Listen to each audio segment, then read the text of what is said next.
Mi Radio TV, con el auspicio de Radio Océano 98.1, presenta En Confianza, historias de vida.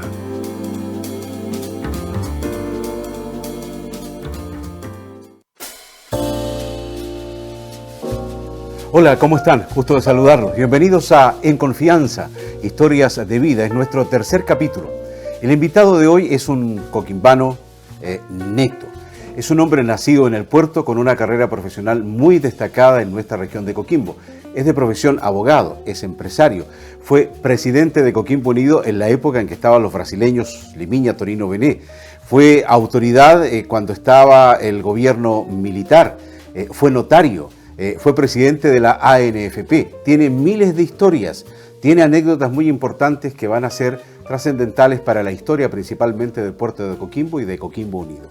Hoy nos visita el destacado abogado Miguel Bauzá Fredes. ¿Cómo está, Miguel? Hola. Gusto saludarlo. Muchas gracias por la invitación.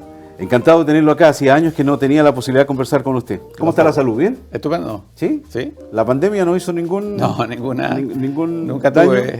Estoy vacunado completo, pero tampoco me dio ninguna vez. A ver, una pregunta, porque la semana pasada me llevé una sorpresa con don Alberto Casanga. ¿Usted es coquimbano de tomo y lomo, nacido en Coquimbo? Nací en Coquimbo. ¿Sí? Sí, claro. ¿Su padre es español o inmigrante español? Bueno, son dos cosas diferentes. Primero es español, pero él no fue inmigrante. A él lo traen a Coquimbo, lo trae don Lorenzo Bauzá Juan. ¿El del Pisco Bauzá? El de Pisco Bauzá, gran agricultor, muy importante de la zona, se hizo solo.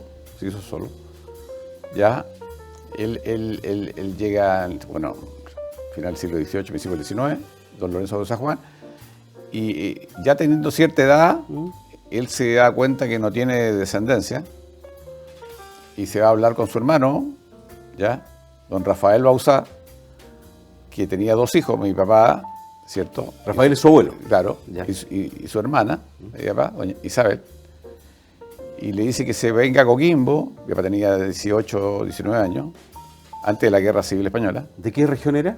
era Baleares, Mallorca. Mallorca. Ya. Las islas. Ya, la isla Baleares. Entonces le dice que se venga a Coquimbo porque tiene que tener un sucesor cuando él se muera, un reemplazante, etcétera, etcétera. Y yo hablé después con mis parientes en España.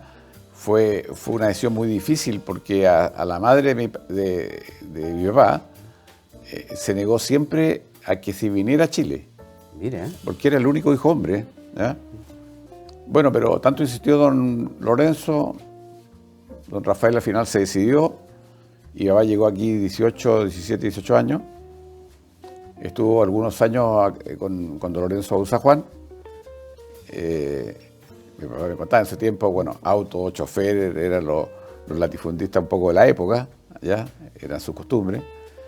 Y después, don Lorenzo Bauzá hace una familia, ya de edad. se casa. Se casa, evidentemente, y tiene otros descendientes. Entonces mi papá quedó un poco como En el aire. en el aire, ¿ya? Y después don Lorenzo Bauzá se asocia con mi papá e instala la gran librería Bauzá. ¿Qué es lo que el coquimbano recuerda? Absolutamente. A Miguel Bauzá Taberner y En la su librería. Claro. Calle Aldunate. Y es famosa la foto que está incluso en el Museo Gabriel González Videla en Serena, y que sale en muchas partes, en que pasando el tren por la calle principal Aldunate, echando humo, ese humo negro que tira, está una foto de una persona parada frente a la librería, que es mi papá. Y esa foto está en un libro de los ferrocarriles antiguos de Chile, y está en el museo aquí de La Serena. Una foto bastante conocida. Era Aldunate, esquina Alcalde, ¿no? Casi frente a lo que era el Teatro Nacional. Ahí quedaba. Exactamente frente al Teatro Nacional. Perfecto. Ahora da la vuelta completa, era muy grande, extremadamente grande. Fue en su tiempo la más importante que hubo entre Coquimbo y Serena. Y que no solamente había cosas de librerías, porque yo me acuerdo perfectamente que se traía cuchillería de Alemania, se traía la cristalería de Bohemia, se traían todos los perfumes franceses de la época, y naturalmente todas las cosas de librería. Juguetería era gigante, me acuerdo, ya. Y yo gozaba porque llegaban todas esas cosas importadas de juguete. Yo era amante de unos autos alemanes que se llamaban Chuco, marca Chuco. Auto de juguete. De juguete, pero que tenían cambio, ¿Ya? bocina, de este porte pequeño, ¿ya? Y ahora ya de edad, me acordé de eso y empecé a comprarlo a coleccionista, ¿ya? Y es bien divertido porque tú das vueltas atrás del automóvil ese y se refería a la zona ocupada. Como Alemania estuvo ocupada por 3 zonas, ¿cierto? Estados norteamericana, francesa, inglesa y rusa. Alemania y Berlín en especial también. Entonces, diferenciaban en qué zona ocupada se hacía ese juguete, ¿ya? O sea, mira lo antiguo que es, posguerra del año 48, 50. ¿ya? Tradicional la librería de don Miguel Bauzá Werner. ¿Su madre cómo se llamaba? Amanda. Amanda, ¿cuántos hermanos son ustedes? Nosotros somos 4 hermanos. 4 hermanos, sí. ¿Usted es el mayor, menor? Yo soy el segundo. Mi hermana Margarita, yo, mi hermana Anita y un hermano que falleció. ¿La relación con el papá cómo era? No, con pincha toda la vida, ¿Sí? hincha mío, yo hincha de él, amante del fútbol. Mi papá me metió lo del fútbol a mí, ya porque era dirigente de Coquimbo histórico, él fundó Coquimbo Unido con el doctor Piu. A ver, esa historia, año 58. El 58 ya es Coquimbo Unido formal, la escritura pública, pero los intentos de fundar el club y que se juntaban era antes del 58. El 58 es la famosa escritura que todo el mundo conocimos, ¿ya? Y el 59, esa es la foto. Mi papá, que está al lado del doctor Piu, que está con lente al medio, ¿cierto? ¿Ya? Alfredo Piu.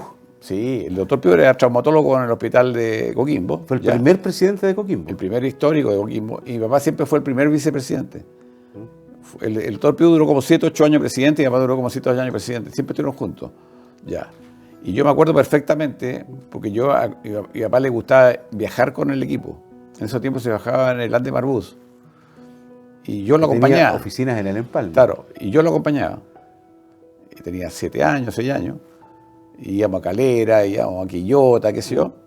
Y papá era súper rígido, entonces obligaba a los jugadores a dejar las llaves puestas en las piezas, por si alguien se levantaba a querer de farra, o salir, o esconderse, hacer cualquier cosa. Y papá le abría las puertas a 3, 4 de la mañana, a todo. Y después iba de nuevo. O sea, las llaves en la cerradura, por fuera. por fuera, para poder entrar y nadie. Mira, Sí, ¿no? Bien, bien. Le tenía mucho respeto y a papá le encantaba viajar. Y yo viajé, no sé, 30, 40 veces con él en bus a diferentes partes de Chile. Bueno, por eso tengo ese arraigo con Coquimbo Unido, naturalmente. Viene de esa época. Así que mi papá fue un tremendo dirigente. Me acuerdo cuando corrían a los bancos, cambiaban letras para salvar al club, entre ellos y otros directivos de Coquimbo Unido. Pero en ese tiempo, claro, se cambiaba el cheque no es como hoy día que instantáneo, se demoraban 3, 4 días en llegar el cheque, y ya antes de llegar metían el otro cheque, y así iban pagando los sueldos como siempre fue Coquimbo Unido. Una bicicleta permanente. Permanente, pero era cambiar letra de cambio, pero ellos son los que mantuvieron el club, ¿ya? Él con otros españoles, en el diálogo con don Fernando Sánchez se hablaba del arraigo que Coquimbo provocaba. No sé, porque ellos hicieron de esta tierra como propia. Martín Peña, ¿te acuerdas tú también? Sí, claro, obviamente. Eran españoles que ayudaban mucho y bueno, de ahí viene el arraigo entonces. Los Iduyas también, Los evidentemente. Iduyas. Había muchos españoles. Mira, Coquimbo Unido en su creación tuvo una gestación de raíces españolas, inglesas y árabes. Ya, el doctor Piu inglés naturalmente, pero estaba también otro, McAuliffe. Michael McAuliffe. Claro, ya. Black Jack. O sea, había gente inglesa y árabe. Guillermo Campos era árabe. Fue un presidente Magua, tuvimos árabe. En fin, siempre era bien especial, pero hubo un arraigambre inglesa, española, bastante notorio en un comercio en el club. Estamos conversando con don Miguel Bauzá Fredes. Miguel, ya vamos a hablar de todo lo que fue la etapa de Coquimbo Unido con los brasileños, pero me interesa toda esa parte personal joven. Ya, ¿usted estudió en qué colegio? Estudié en el seminario conciliar de La Serena. ¿En La Serena? En La Serena. ¿Siendo coquimbano? Coquimbano, pero no había liceo en Coquimbo. Ah, ya, perfecto. Entonces, cuando se creó el liceo de Coquimbo, su primer rector fue José Bisbal, ¿ya? Mi padre dijo, bueno, ahora que hay liceo en Coquimbo, que para muy coquimbano, era español, pero era fanático coquimbano como uno, ¿ya? Es raro porque él no nació en Coquimbo, pero era tremendamente coquimbano. Dijo, ya que hay liceo de Coquimbo, se luchó tanto por el liceo de Coquimbo, tú sales del seminario. No me diga, ¿lo sacó del seminario? Y me metió el último año, equivale al cuarto medio de día, sexta humanidad de ese tiempo, y me mete al liceo. Yo termino el liceo de Coquimbo y me gradúo ahí del colegio. ¿A llegar radiante o simplemente estaba contento con venirse acá? No, y aquí hay un grupo coquimbano. Yo estudié en la primaria en Colegio 5, en la Escuela 5 de Coquimbo, que todavía está. Calle Aníbal Pinto. Efectivamente. Ahí estudié yo la primaria, después me voy al seminario y termino en el Liceo Coeducacional de Coquimbo en ese tiempo, no sé si hoy día. Y ese fue mi estudio en Coquimbo. Bueno, me llega a la memoria un recuerdo. Yo generalmente en esta entrevista no hablo de cosas personales porque lo importante es el entrevistado, pero usted toca un tema que a mí me tocó. Mi abuelo fue jugador de Coquimbo el año 20, imagínate tú, en la época del Sander. Y él me iba a buscar a la Escuela 5 y todos los días era sagrado para él pasar a conversar con don Miguel Bauzá a la librería. Él y muchos más, comerciantes, futboleros, amigos del Club de Leones. Mi papá siempre tenía una romería y siempre iba a las 10 personas. Mira, eran entre 10 y 11 que iban a distintas horas, porque cada uno tenía un horario completo, ¿ya? Era como una tertulia. Y estaba mucha gente, esperaban que papá se subiera un poco, si no se asomaban a la entrada de la librería, hacia Calle Aldunate, conversando. La gente obviamente todos se conocía. Sí, mire. Tienes que pensar que en ese tiempo era impensable que alguien dejara su auto frente a los negocios, porque los negocios lo dejaban los dueños del negocio. Entonces nadie se atrevía a decir, no, ahí no está la librería usada, aquí están los Olivares, están los Silva, están los Benitos, etcétera, etcétera. Y ellos dejaban los comerciantes su auto frente a su negocio. Nadie se atrevía a usarlo, era una cuestión tácita, ¿ya? Se entendía, sí. Y la gente ubicaba a las personas por los autos. Mira, ahí va fulano, ahí va sutano. Muy poco auto había, naturalmente, cuando yo era muy pequeño, muy poco auto había en Coquimbo. Así que la gente lo ubicaba por los autos, pero bueno, era un costumbre. ¿Era la época de los Fiat 600? Sí, mi primer auto fue un Fiat 600. Los Mini Y los Mini. y la Citrola, ¿no? Yo tuve Citrola y tuve Fiat 600. No te puedo. Mi primer auto fue un Fiat 600. Y Fernando Sánchez contaba lo mismo. Mi primer auto. Así que ¿Lo compró con dinero propio o se lo regaló el papá? No, ese lo compré con dinero propio. Yo no tuve auto hasta que fui abogado. No sé, y mi papá siempre dijo, bueno, que la cosa hay que ganársela. ¿Ya? Así que yo estudiando no teníamos mucha plata, naturalmente, porque vivíamos del papá. Y en tercer año de Derecho yo empecé a estudiar, me contrató como procurador, uno de los mejores civilistas que ha tenido en la historia de este país, que es Pablo Rodríguez Gres. Gres. Bueno, tenía un estudio gigante. Yo lo que sé, se lo debo en 80-90% a Pablo Rodríguez, porque él de cada juicio hacía una explicación y una disertación. Ganó todos los premios, la universidad del mejor alumno, después el mejor profesor, etcétera, etcétera. Todavía está vivo, tiene autor de varios libros.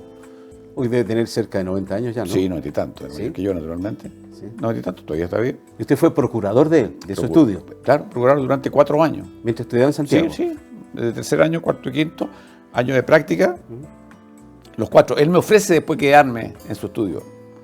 Que todo me decía, oye, un gran honor, Pablo Rodríguez te está invitando al estudio, quédate en Santiago. Yo le dije, no, yo me voy a Coquimbo. ¿Pero por qué Coquimbo? Pues en mi tierra, en mi ciudad, yo soy de allá.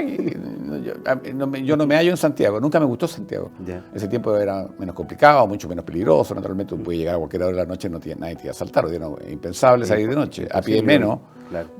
Pero en ese tiempo, entonces todo me decía, pero ¿cómo pierde esta oportunidad? Y no me arrepiento, he sido feliz ejerciendo en Coquimbo, mi familia es de Coquimbo y moriré en Coquimbo. ¿Llegó a Coquimbo y dónde empezó a trabajar? ¿Un estudio propio o trabajó en alguna empresa? No, una vez egresado me refiero. Mis padres me arrendaron una oficinita en lo que es el edificio Nieme, que está en Aldunate con Enrique. ¿Ya? ¿Ya? Y al lado mío estaba Óscar Suárez, que en ese tiempo era notario, era abogado, después fue notario. Óscar Sí. Suárez, también dirigente de Coquimbo Unido. Ya. Y yo me puse al lado de él. ¿Ya? No había sala de espera, había un pasillo ahí. Y mi mamá me pidió un sillón de la casa. Mi mamá tenía muy buena dote para adornarlo. Me quedó bien bonita la oficina. ¿Ya? Y yo me reía porque la gente me preguntaba cómo me estaba yendo. Y yo le decía, estupendo, estoy lleno. La verdad que el primer mes no entró nadie. Nadie a verme. ¿Ya? El segundo mes, la primera semana, entró una señora a pedir una posición efectiva. ¿Ya? Yo no sabía ni cuánto costaba, cuál era el honorario por una posición efectiva. ¿Ya? Le dije una cantidad X, y al final tuve que pagar yo la diferencia porque era más gasto lo que... Más gasto. Pero siempre cuando la gente me preguntaba cómo me había ido, yo sigo estupendo, estoy lleno. No era verdad. Pero la gente, cuando tú le dices eso, empieza a correrse la voz. Oye, está recién llegado ya, está con gente, debe ser bueno. Y de ahí se me llenó para siempre la oficina. Tenía cola en los pasillos, porque fue una oficina más grande, pero empecé ahí en Enríquez con el... Siempre atendiendo en forma particular, no un trabajo para una empresa, como empleado nunca, ¿no? No, tenía un estudio, después me agrandé, había otros abogados, naturalmente, ¿ya? Pero no, yo nunca fui abogado de empresa, ni nada que se parezca. Ahora, hay una etapa de su vida que en su rol de abogado, usted le tocó trabajar como autoridad en la época del gobierno militar, ¿Sí? Después del golpe militar. Así es. ¿Cómo comenzó, cómo se gestó esa historia? Bueno, bueno, hay varias historias, porque el año 90 más o menos, con Patricio Serre, intendente. Luis Patricio Serre. Sí, intendente. Yo entro formalmente un poco, me ofrece la Secretaría de Justicia. Y yo soy el que entrego, cuando llega la democracia, le entrego al primer Seremi de Justicia en Democracia, que llega después, era un contralor, una bellísima persona, ¿ya? Esa es la historia que yo estuve ahí. ¿Con qué intendente estuvo usted ahí? Estuve con Serre, estuve con Hernán Ramírez Ruranch, ¿ya? Perdón, Hernán Ramírez fue el que se suicidó, ¿no? Mire, yo tengo una versión gran distinta. opinión. No. Creo calcular por qué se suicidó, pero como persona era una persona extraordinaria, muy inteligente, además riguroso del respeto de las normas, de los dineros. Mire, en realidad fue una persona bellísima, atendía a todo el mundo, ¿ya? Y él fue subiendo porque era un tipo brillante, y después lo destinaron a España, y tuvo la mala suerte de la DINA queda sin titular, y él le toca reemplazarlo durante 1 mes y medio, 2 meses. Y durante ese mes y medio, 2 meses, hubo cuestiones de derechos humanos que les tocó a él como... Él reemplaza a quién, a la Dirección de Inteligencia, me acuerdo yo. Al que estaba, que era muy conocido, Gordo, no sé cómo se llama, no sé, ya. General Gordon, sí. ¿Ya? Sí. Él lo reemplaza, pero como, mira, antes de irte a España, ven para acá y reemplaza 2 meses. Después llega el titular. Ya. No conozco exactamente el hecho, ya, pero algo ocurrió en la DINA en ese momento, ya. Y después, bueno, llegó la democracia, pasan los años, y yo veo procesado Hernán Ramírez Ruranch. Y yo le hago el comentario a conocido, mira, conociendo lo que yo conocí, Hernán Ramírez no se va un día a la cárcel. Porque para él era no soportó ser procesado. No, era una afrenta a su uniforme, a su carrera. Él era muy militar de pensamiento y de obra. ¿Ya? Era amada su carrera. Y efectivamente le sale una condena, no grande, pero una condena, ¿ya? Y sale de su casa un día, se sienta en la escalera, salió el diario y se ve con balazo y se mató. Ya. Pero fue una persona muy humana acá, preocupado siempre de la gente. Mira, fue un gran intendente. Bueno, una historia trágica, pero es la verdad. Y Miguel, usted, ahí no nos saltemos esta etapa. Usted fue Seremi de Justicia en la época del gobierno militar cuando estaba el intendente Luis Patricio Serre. Sí. ¿Le tocó a usted presidir, ser parte de los famosos consejos de guerra? Pero defendiendo a los imputados. ¿A los imputados? Sí, no de luego los acusadores. Yo no soy militar. La anécdota es la siguiente. Yo estaba el apóstol cuando... Ariosto el apóstol. Que era un personaje extrañísimo. Recordemos, él era comandante del regimiento y asumió la primera intendencia, si se puede llamar así, del gobierno militar. Sí, y se creía una especie de Rambo. ¿Ah? No, sí, era... Yo siempre pensé que su cabeza no andaba muy bien, ¿ya? Me pareció. Porque le gustaba exhibirse en jeep, andaba con ametralladora, qué sé yo. Personaje súper raro. Y un día me llama un señor que se identifica como ayudante del comandante, que esté en su oficina a las 7:30. ¿Por qué? ¿En qué razón? ¿Por abogado? No me da ninguna razón. ¿Ya? Señor Bauzá, presente a las 7:30. ¿Pero usted no era dirigente de alguna agrupación, de nada? No, nada. ¿Nada? No, ¿Ni no, del colegio de era- abogados, nada? Era vicepresidente del colegio de abogados. Ya. Vicepresidente de abogados. ¿Pero en qué condición lo llama? ¿Por ser abogado nomás? No me dijo nada. Usted Ya. presente. En ese tiempo, como te decía, Orden y presentarte, punto. tenía que presentarte. ¿Ya? Bueno, y ahí estaba 6 abogados más, que era la directiva del colegio de abogados. ¿Ya? Entonces nos dimos cuenta todos que nos llamábamos por ser la directiva del colegio de abogados. ¿Ya? Bueno, me hace pasar y nos dice, mire, van a empezar los consejos de guerra. ¿Y qué tenemos que ver nosotros con los consejos de guerra? Es que según la ley de justicia militar, en tiempos de guerra, señala que cada imputado, hay mucha gente detenida, tiene que tener un abogado. Así que usted, como son el colegio de abogados, le van a asignar una determinada cantidad de personas que tienen que defender. Defender a imputados. A imputados, la gente que estaba presa. ¿Ya? Había mucha gente detenida en la cárcel. Entonces, yo le dije, mire, intendente, yo debería excusarme. ¿Por qué se acusar usted? Me dice. Mire, yo en ese tiempo yo era presidente, fui el presidente del Partido Nacional. ¿Ya? Era abogado de los comerciantes, de los camioneros. Muchos de ellos terminaron en la cárcel y yo lo defendía. Señor Finder, Lorenzo Duya Padre, fueron detenidos por las huelgas de los comerciantes. Yo era abogado de ellos. Los camioneros entraban en huelga. Yo era abogado del sindicato de camioneros de Coquimbo. Entonces pasaba en la corte con amparo porque le aplicaba la ley de seguridad del Estado y terminaban todos presos. Todos presos. Ya, entonces yo le dije, yo fui antagónico al presidente Allende, porque era de un partido de derecha. Entonces, que me diga a mí, suena raro, le dije yo. Ese no es problema, me dijo. Usted tiene una orden, tendrá que defenderlo como corresponde. Ok, dije, asumo. Me dieron una lista de 8 o 10 personas, los fui a ver a la cárcel, cada uno me contó su historia. Me dice, ya, a mí me pasan primero los antecedentes por los cargos que le hacían. Algunos eran serios, otros cargos absurdos. ¿Cómo cuáles, por ejemplo? Le hacían un cargo a mucha gente que era del Partido Comunista, y el Partido Comunista era legal hasta el 73. ¿Cómo podía ser delito haber sido del Partido Comunista Si estaba reconocido. si era un partido legal? Sí, claro, si tuvieran constituido por el 73 un partido comunista, hubiera estado teóricamente fuera de la ley, ¿cierto? Pero no, entonces, ese era un cargo ridículo, ¿ya? Entonces, yo me entrevistaba con las personas, anotaba su historia, su versión, ¿ya?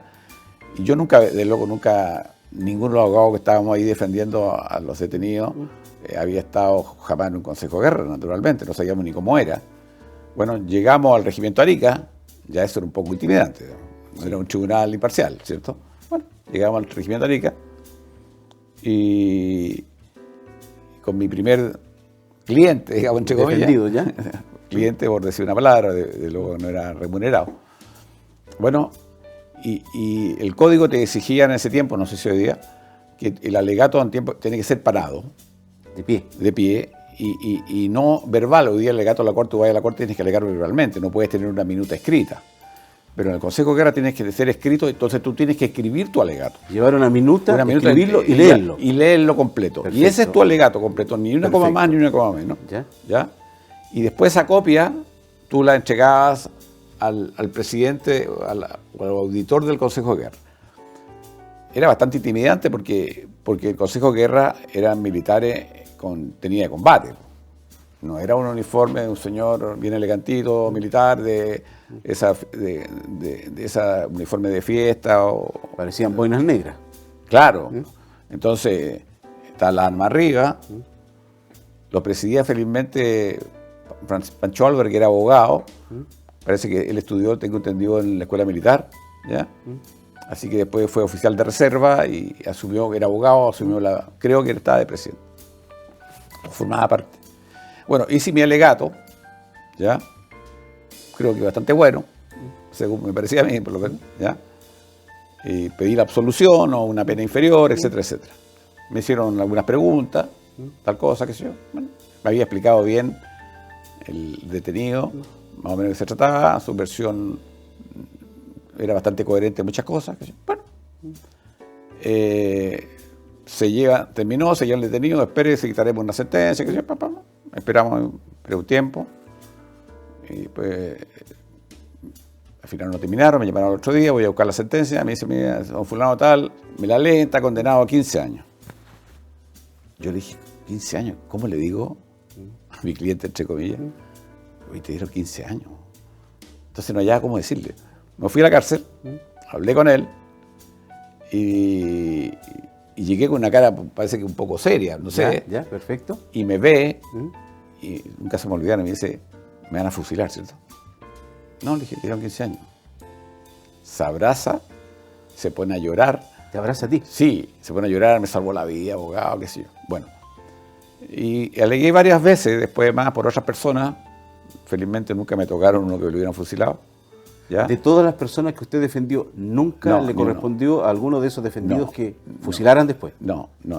A mí no, pero sí una historia trágica parecida a esa. A mí no, ninguno de los condenados míos. Además yo le dije, mira, aquí después lo van a sacar, lo van a mandar fuera del país, va a haber extrañamiento, lo van a sacar, no van a estar nunca 15 años, van a cambiar los tiempos, que si yo no se preocupe. No, pero ellos estaban tan convencidos que se habían salvado, que le da lo mismo. O sea, estaban salvados. Bueno. Y después pasó, lo sacaron del país, el extrañamiento, en fin, fueron saliendo, etcétera. Entonces, en la cárcel se corrió la bola, digamos. La voz, ¿ya? La voz de que yo me iba bien con la gente que defendía. ¿Correcto? Consejos de guerra. Los consejos de guerra, ya. Entonces, algunos atribuían quizá a mi historia de derecha, que conmigo eran más condescendientes, no sé. No era verdad, pero supongo que se habrán pensado un poco eso. Y además los que yo defendí hablaban bien de mí, porque yo escuchaba mi defensa, estaban presentes cuando yo alegaba. Miguel, tenemos que irnos a comerciales, pero antes algo. ¿A usted le tocó vivir, cuando vino la caravana de la muerte, Arellano Estar, algunos de sus defendidos no fue parte del grupo? No, pero sí se acercó un doctor Jordán, que era un médico de Ovalle, que fue a hablar conmigo cuando yo estaba entrevistando a alguno de los que me tocó a mí defender, y me dijo, señor Bauzá, yo creo que usted me defienda. Yo le dije, mira, yo no te puedo defender porque lo asignan un número determinado con nombre y apellido. O sea, me encantaría defenderte. Me contó su historia, que era de un partido de izquierda, no sé si era MIR, qué sé yo. Yo le dije, mira, por lo que me cuentas, yo creo que están a dar como los míos, 15 años, 20 años. Bueno, tengo entendido que él fue juzgado y no condenado a muerte. Tengo entendido, pero no estoy seguro. Ya. Pero llega la caravana de la muerte, que es la que supimos nada más que por los diarios, ¿no? Porque obviamente nadie supo la caravana de la muerte hasta que pasó lo que pasó, ¿cierto? Y lo asignaron a él, motivos no lo sé, y lo fusilaron. Entonces, claro, el doctor Jordán, que era un gran doctor. Y yo tengo en la cabeza lo que habló conmigo. Ya. Desgraciadamente no me tocó a mí. Bueno, si le hubiera tocado, a lo mejor hubiera pasado lo mismo. Claro. Ya, los motivos por los cuales estos personajes empezaron a recorrer el país fusilando personas es realmente una historia negra de la historia de Chile. Muy trágica, demasiado trágica. En La Serena, todo el mundo. Pero varios de ellos, uno en especial, siempre me mandó una tarjeta de Navidad. Uno era de Punitá, que era un dirigente campesino obrero del movimiento. ¿De aquellos que usted defendió? ¿Defendió? Murió ya hace años, ya. Los nombres no puedo darlos porque no puedo decir que defendía a fulano, que puede estar vivo, su familia, no sé qué pensarán. Ya, pero él nunca dejó de escribirme, siempre para la Pascua. ¿Sí? Es parte de la historia de uno. Estamos en confianza, conociendo la historia de vida de Miguel Bauzá Fredes, abogado, empresario, conociendo esta etapa negra de la historia de Chile, donde él tuvo un protagonismo como autoridad dentro del gobierno militar y como abogado en los consejos de guerra, defendiendo a aquellos inculpados. Vamos a hacer un alto, queda mucha historia todavía. Conocer por qué la región de Coquimbo se llama región de Coquimbo, conocer por qué el casino está en Coquimbo y no en La Serena, y conocer toda esa historia que a los hinchas piratas les fascina, conocer esa historia de los años 78, 79, 80, cuando Coquimbo brillaba en el fútbol chileno con la presencia de 3 brasileños, Limiña, Torino y Bené. Hacemos un alto y ya volvemos.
Descúbrenos en el 98.1.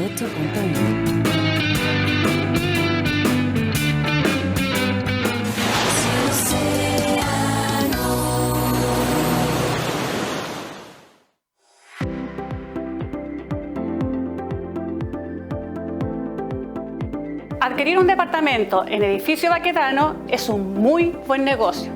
Te explico por qué es una buena opción de invertir de la forma más fácil, simple y segura. 1. Pagas tu dividendo con el arriendo de tu departamento o genera excelentes ingresos. 2. Debido a la ubicación de la propiedad, aumentará tu plusvalía con el pasar del tiempo. 3. Edificio Baquedano, cercano a centro cívico, centro comercial y hospital. 4. Excelente conectividad y modernas instalaciones. 5. Postventa 100% garantizado. 6. Inmejorable ubicación, vista frente al mar y bahía de Coquimbo. Inmobiliaria Proyección, con el respaldo de Inmobiliaria PI. En el constante esfuerzo por entregarte el mejor servicio es que somos premiados por UCLA como la internet fibra más rápida de toda Latinoamérica. ¡Sí, toda Latinoamérica! Gracias por tanto. Ahora vamos por más. Mundo, tecnología al alcance de todos. El fútbol amateur se toma Mi Radio TV. Todos los jueves a las 21 horas, no te pierdas El Canchero, en el corazón del barrio. Historias, anécdotas, cobertura al torneo regional, amor y pasión. El Canchero, con Gustavo Rojas y Felipe Flores. Todos los jueves a las 21 horas, solo por las pantallas de Mi Radio TV. ¿Cuánto sabes de la región? ¿Sabes en qué año ganó la Copa Chile Club Deportes La Serena?